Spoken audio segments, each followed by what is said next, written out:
Good morning. Good morning.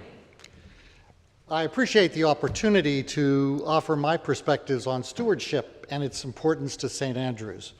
I'm David Guydan, and with my wife Elizabeth, we are relatively new members of St. Andrews community, although a longtime residents of Wellesley since 1985.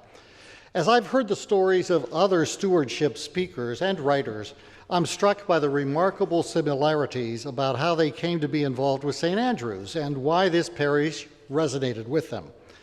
The welcoming spirit, the sense of belonging, how wonderful it is to feel that people are actually glad you're here. The range and rich variety of ministries that only a thriving faith community could support, and of course, the worship services, the music, and the exceptional staff we are so fortunate to have. Elizabeth and I were drawn to St. Andrews during the early stages of the COVID pandemic when we became regular remote viewers of the Sunday broadcast services and soon also participants in the richness of the Christian Learning Series. Although I was raised as an Episcopalian and Elizabeth is a Catholic, we waded together into the waters of St. Andrews. What we experienced was a renewal of our faith in times of COVID isolation. We drew close to each other as we explored together the intellectual and spiritual underpinnings of our belief. In short, St. Andrews was there for us when we needed St. Andrews the most. Now, with the gradual and sometimes tentative reopening of worship programs to in-person modes, we were ready, masks wearing of course, to dive deeper into the life of the St. Andrews community. Because we were 35-year residents of Wellesley, we raised our daughter Kate here, we reconnected with faces and friends at St. Andrews from those years. The Coventry suppers expanded our circle. Elizabeth volunteered to help with the bargain hall and was proclaimed to be a natural for bric-a-brac. I've joined the Adult Formation Committee just as planning for the topics in the new year are being discussed.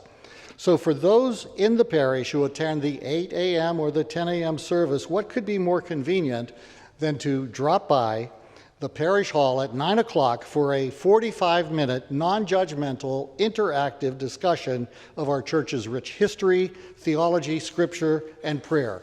Join us. So finally, my assignment this morning is to inspire and motivate stewardship. To me, the vitality of any organization is expressed in the ways its members demonstrate their support. Many of you give through your generous gifts of time and talent as you support the ministries of St. Andrews. Your financial support by pledging online or by completing and mailing your pledge card before November 6th is critical. These are uncertain times in the world, but your pledge of support will sustain and strengthen St. Andrew's mission, which is to celebrate and share the transforming love of Christ. For Elizabeth and me, the theme of this year's stewardship campaign, Renewing Our Faith and Commitment, truly resonates with us. In the past 2 years, we have solidly and lovingly renewed our faith, and that is why we committed through our increased pledge to support the financial lifeblood of St. Andrews. So I'll close with a quote that has been attributed to what may seem to be an unexpected source, Pablo Picasso, who said, "The meaning of life is to find your gift, and the purpose of life is to give it away." I ask you to extend your financial support of St. Andrews as a purposeful part of your commitment to this remarkable community. Your ongoing financial support is a commitment to the well-being of the church and its programs, as well as thanksgiving to God and God's work at St. Andrews. Thank you.